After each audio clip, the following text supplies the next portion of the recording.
പാവപ്പെട്ടവൻ ഇന്നങ്ങ് തൊഴുക, സങ്കടം സഹിക്കാൻ വയ്യ, കുമ്പിട്ട് നിന്നൊക്കെ അങ്ങ് തൊഴുക. എന്റെ ഷർട്ട് അവിടെ പോയി. ഈശ്വര, ഈ ആൽബത്തില് ഷർട്ടില്ല, ഇനി നെക്സ്റ്റ് ആൽബത്തില് പാന്റ് കാണത്തില്ല, അത് കഴിഞ്ഞ് കഴിഞ്ഞാൽ പിന്നെ ഷെഡിങ് കാണത്തില്ല ഗൈസ്. എല്ലാം പിന്നെ സുധിച്ചേട്ടന്റെ ആത്മാവിന് ഒരാശ്വാസം കിട്ടുമല്ലോ ഇതൊക്കെ കാണുമ്പോ എന്നാലോചിക്കുമ്പോ നമുക്കൊരാശ്വാസം. സുധിച്ചേട്ടന്റെ സ്വപ്നങ്ങൾക്ക് വേണ്ടി ജീവിക്കുന്ന പ്രിയ പത്നി രേണു സുധി, കൂടാതെ അലിൻ ജോസ് പെരേര, ഇവർ രണ്ടുപേരുമാണ് ഇന്നത്തെ എൻ്റെ കോണ്ടന്റ്. ഇവരെ രണ്ടുപേരെയും ഒത്തുചേർത്ത് ഞാനൊരു വീഡിയോ ചെയ്യാനുള്ള കാരണം, ഇപ്പോൾ രേണു സുധി അഭിനയിക്കുന്ന മിക്ക ഷോർട്ട് ഫിലിമുകളിലും ഈ അലിൻ ജോസ് പെരേരെ നമുക്ക് കാണാൻ സാധിക്കും. എനിക്ക് പ്രത്യേകിച്ച് അതിനകത്ത് അത്ഭുതമൊന്നുമില്ല, കാരണം രേണു സുധി എന്ന് പറയുന്ന ആ ഒരു വ്യക്തിയുടെ കൂടെ അഭിനയിക്കാൻ, അല്ലെങ്കിൽ അവർ അഭിനയിക്കുന്ന ഷോർട്ട് ഫിലിമിൽ അഭിനയിക്കാൻ എന്തുകൊണ്ടും യോഗ്യനാണ് അലിൻ ജോസ് പെരേര. അതൊക്കെ ആയിക്കോട്ടെ, അവരുടെ ഇഷ്ടം, അവർ അഭിനയിക്കട്ടെ. രേണു സുധി, അവർക്ക് പൈസ വേണം, അവർക്ക് ജീവിക്കണം, അവർ അഭിനയിക്കട്ടെ, ഞാൻ അതിനകത്തൊന്നും ഒന്നും പറയാനില്ല. എന്നാൽ ഈ കഴിഞ്ഞ ദിവസം സുധി എന്ന് പറയുന്ന വ്യക്തിയുടെ ചരമവാർഷികമായിരുന്നു. അവിടെ ഈ അലിൻ ജോസ് വന്നിട്ട് കുറച്ച് പരിപാടികളൊക്കെ കാണിക്കുന്നുണ്ട്. അതിനെ സപ്പോർട്ട് ചെയ്യുന്ന രേണു സുധിയെയും ഞാൻ കണ്ടു. സത്യം പറഞ്ഞാൽ ഞാനൊരു കാര്യം പറയട്ടെ, അതായത് നമ്മുടെ വീട്ടിലൊരാൾ മരിച്ചു കഴിഞ്ഞാൽ കുറച്ച് കാലത്തേക്കൊക്കെ നമ്മൾ അവരെ ആലോചിച്ച് തന്നെ ഇരിക്കും, എല്ലാ ദിവസവും നമുക്ക് സങ്കടം വരും. എന്നാൽ കുറച്ച് കാലം കഴിയുമ്പോഴത്തേക്ക് അതൊക്കെ മാറും. എല്ലാ ദിവസവും ഒന്നും നമ്മൾ അവരെ ആലോചിക്കും. ഇപ്പം രാവിലെ എണീക്കുമ്പോൾ തന്നെ നമ്മുടെ കൂടെ ഉണ്ടായിരുന്ന ഒരു പാർട്ണർ ആണെങ്കിൽ നമ്മൾ അവരെ പറ്റി തന്നെ ചിന്തിക്കും. അവരെ പറ്റി ചിന്തിക്കാത്ത ഒരു ദിവസം നമ്മുടെ ജീവിതത്തിൽ ഉണ്ടാവത്തില്ല.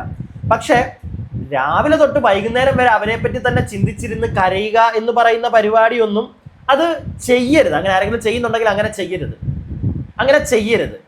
പക്ഷേ അവരുടെ ഈ മരിച്ചു പോയ ആളുടെ ഒരു പിറന്നാൾ ദിവസമോ അല്ലെങ്കിൽ അവരുടെ ഈ ഒരു ചരമവാർഷികം പോലുള്ള ദിവസങ്ങളിലോ നമ്മൾ സത്യം പറഞ്ഞാൽ കംപ്ലീറ്റ്ലി സങ്കടത്തിലായിരിക്കും. ഒരു നിമിഷം പോലും അവർ നമ്മുടെ മനസ്സിൽ നിന്ന് മാഞ്ഞു നിൽക്കില്ല. ഫുൾ ടൈം നമ്മൾ അവരെ പറ്റി തന്നെ ആലോചിച്ചിരിക്കും. അങ്ങനെ ആയിരിക്കും, മനുഷ്യരാണെങ്കിൽ അതായിരിക്കും. അന്ന് നമുക്ക് അധികം ചിരിക്കാനോ ഒന്നും നമുക്ക് പറ്റില്ല. നമ്മുടെ മനസ്സിൽ അവർ തന്നെ ആയിരിക്കും. ഇല്ലെങ്കിൽ ഒരു 10-20 വർഷം കഴിയുമ്പോഴത്തേക്ക് ചിലപ്പോ നമ്മൾ ഈ ചരമവാർഷികം ഒക്കെ ഓർക്കാതെ ആരും കടന്നു പോകില്ല, ഓർക്കുമെങ്കിൽ പോലും. പക്ഷെ ഒരുപാട് അങ്ങ് സങ്കടം വരണമെന്നൊന്നുമില്ല, കാരണം വർഷങ്ങൾ കടന്നു പോകുന്നു, മറക്കും, സങ്കടങ്ങളൊക്കെ പോകും. പക്ഷേ ഇവിടെ ഈ സുധി എന്ന് പറയുന്ന വ്യക്തി മരിച്ചിട്ട് അധികം കാലമൊന്നും ആയിട്ടില്ല, ഒരുപാടങ്ങ് വർഷങ്ങളൊന്നും ആയിട്ടില്ല.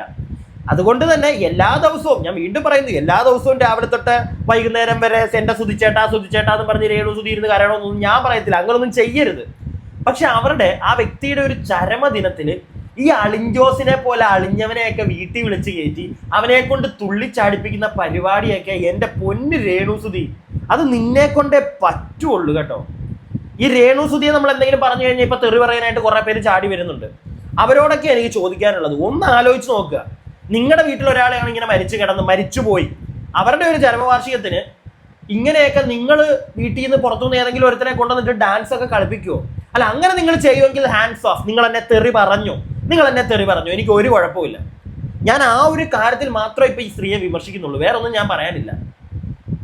ഒരു ചാനലിൽ വന്ന ഒരു വീഡിയോ ഞാൻ നിങ്ങൾക്ക് കാണിച്ചു തരാം. നീലക്കുയിൽ എന്ന് പറഞ്ഞ ചാനലിൽ വന്നതാണ്. ഈ അലിൻ ജോസ് ഈ ഒരു രേണു സുധിയുടെ വീട്ടിൽ വരുന്നു, സുധിച്ചേട്ടന്റെ ഈ ഒരു ചരമവാർഷിക ദിവസം.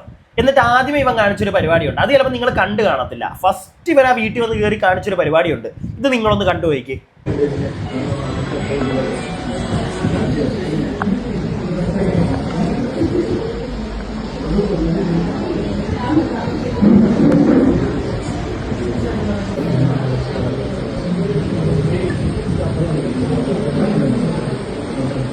പാവപ്പെട്ടവൻ ഇന്നങ്ങ് തൊഴുക, സങ്കടം സഹിക്കാൻ വയ്യ, കുമ്പിട്ട് നിന്നൊക്കെ അങ്ങ് തൊഴുക.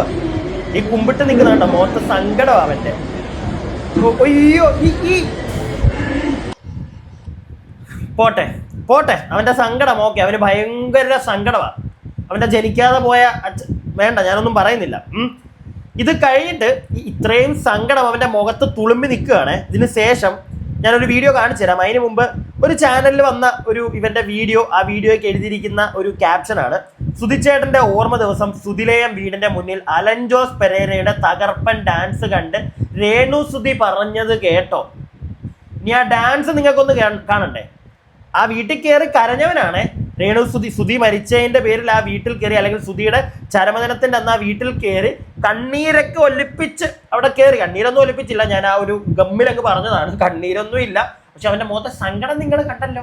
ഇത്രയും സങ്കടം അവിടെ അങ്ങ് തൂവാന തുമ്പികളെ പോലെ പറന്നുയർത്തി അവന്റെ സങ്കട പെരുമഴ നടത്തിയ നാറി അവിടെ കിടന്ന് കാണിക്കുന്ന കാട്ടായം അല്ല കാട്ടായം. ഒന്ന് നോക്കിക്കേ നിങ്ങൾ.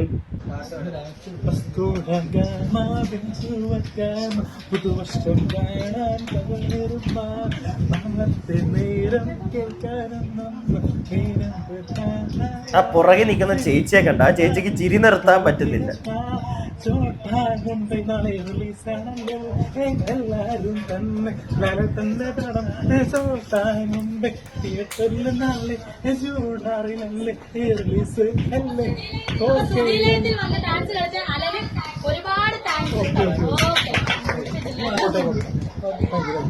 താങ്ക്സും കയ്യടിയും മാത്രമല്ല രേണുസുധി, പിടിച്ചൊരു ഉമ്മൻകുട്ടി അങ്ങ് കൊട്ടിക്കാൻ മേലായിരുന്നോ?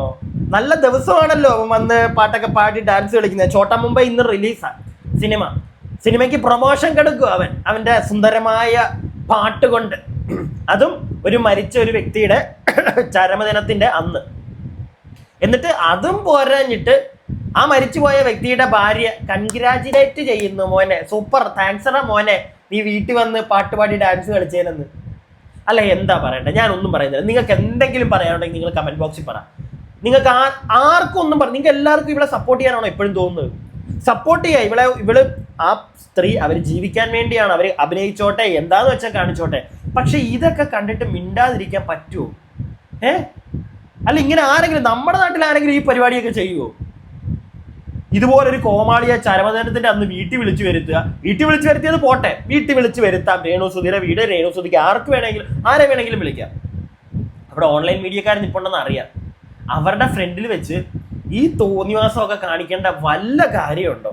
നീ ഇതെടുത്ത് എല്ലാവരും ചർച്ചാ വിഷയമാക്കി തെറി പറഞ്ഞ് കുറച്ചുകൂടെ ബൂസ്റ്റപ്പ് കിട്ടുമെന്നാണ് നീ വിചാരിക്കുന്നതെങ്കിൽ രേണുസുധി ഇങ്ങനെ ഇത്രയും തരം താഴ്ന്ന് നീ തന്നെയല്ലേ പറയുന്നത്? എൻ്റെ സുധിച്ചേട്ടൻ ആ വ്യക്തിയോട് നീ ചെയ്യാവുന്നതിന്റെ മാക്സിമം നീ ചെയ്ത് കഴിയുന്നുണ്ടേ.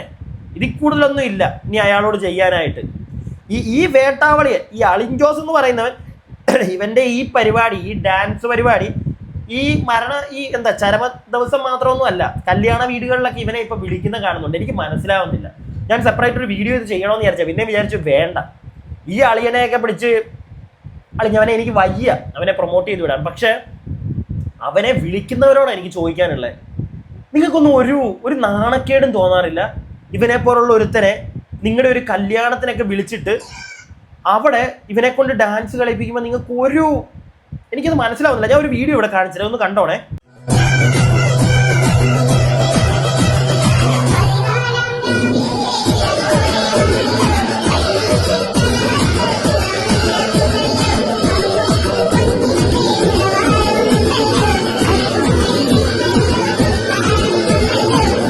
ഒരു കോമഡി പീസ് അവിടെ ഇരിക്കുന്നവർ വരച്ചിരിക്കുന്നുണ്ട്. ഒരു കോമഡി പീസ് ഇവനെ വിളിച്ചു വരുത്തി. എനിക്കത് എന്തിനാ അവനോട് ഇങ്ങനെ ചെയ്യുന്നത്? അവനോ ഒരു പൊട്ടൻ, ലോക പൊട്ടൻ. അവനെ ഊക്കുന്നതാണെന്ന് അവന് പോലും മനസ്സിലാവുന്നില്ല. അങ്ങനത്തെ ഒരുത്തരവൻ. ഇവനെ എനിക്കിപ്പോഴും ഓർമ്മയുണ്ട്. ഏകദേശം ഒരു 8 മാസങ്ങൾക്ക് മുമ്പാന്ന് തോന്നുന്നു, നമ്മുടെ എറണാകുളത്ത് ഫോർമോളിൽ വെച്ച് ഒരു ഓൺലൈൻ മീഡിയ ചാനലിലെ ഒരു വ്യക്തി തന്നെ ഇവനെ തല്ലാനിട്ട് ഓടിക്കുന്നതൊക്കെ കണ്ടതാണ്. ഞാൻ നേരിട്ട് കണ്ടതാണ്. കാരണം ഇവന്റെ കയ്യിരിപ്പ് അങ്ങനെ, ഇവനെ നേരിട്ട് അറിയാത്തോണ്ടാണ്. നിങ്ങൾക്ക് ഇവനൊരു ഉപദ്രവകാരിയ, ഒരു കൃമി കീടമാണ് ഇവൻ. ഇവനെയൊക്കെ എന്തിന് എനിക്ക് പിടുത്തം കിട്ടുന്നേ ഇല്ല. ഇവനെ എന്തിനാണ് ഈ കല്യാണ സ്റ്റേജുകളിലേക്കൊക്കെ വിളിച്ചു വരുത്തുന്നതെന്ന്. ഒരു കോമഡി പീസാക്കി നിർത്തി ബാക്കിയുള്ളവരെ ഒന്ന് എന്റർടൈൻ ചെയ്യാനാണെങ്കിൽ ഓക്കെ, അല്ലാതെ ഞാനൊന്നും പറയുന്നില്ല. അല്ലാതെ എനിക്കൊന്നും പറയാൻ താല്പര്യമില്ല. എന്ത് കാര്യത്തിലാണ് അതപ്പം? നിങ്ങൾ സത്യം പറഞ്ഞു കഴിഞ്ഞാൽ ഉണ്ടല്ലോ, നിങ്ങളുടെ എൻജോയ്മെന്റിന് വേണ്ടി ഇവനെ അങ്ങനെ എൻജോയ്മെന്റിന് വിളിച്ചു വരുത്തുന്നവരോടാണ് എനിക്ക് പറയാനുള്ളത്. നിങ്ങളുടെ എൻജോയ്മെന്റിന് വേണ്ടി നിങ്ങൾ വേറൊരുത്തനെ പബ്ലിക്കിന്റെ മുമ്പിലിട്ട് വെറും തീട്ടമാക്കി മാറ്റുകയാണ്. അതിന്റെ ആവശ്യമുണ്ടോ? അവനായിട്ട് ഓൾറെഡി ആ ഒരു തീട്ടം കേസ് പിടിക്കുന്നുണ്ട്. അതിൻ്റെ ഇടയ്ക്ക് നമ്മളായിട്ട് പിന്നെ അവനെ, എനിക്ക് ഈ കല്യാണത്തിനൊക്കെ വിളിച്ചു വരുത്തി ചെയ്യുന്നതിനോടൊന്നും എനിക്കൊരു യോജിപ്പില്ല. എന്താണെങ്കിലും അതൊക്കെ പോട്ടെ, ഞാനിനി കൂടുതലായിട്ടൊന്നും പറയാനില്ല. പക്ഷേ രേണുസുധിയോടാണ്, ആ മരിച്ചുപോയ ആ വ്യക്തിയോട് ഇങ്ങനെയുള്ള ദ്രോഹങ്ങൾ ചെയ്യാതിരിക്കുക. ഇനി ഈ രേണുസുധിയെ പറ്റിയിട്ടുള്ള ഒരു പച്ചയായ സത്യം ഒരു സ്ത്രീ വിളിച്ചു പറയുന്നത് ഞാൻ കേട്ടു. ഞാൻ നിങ്ങളെ അതും കൂടെ ഒന്ന് കാണിക്കാം.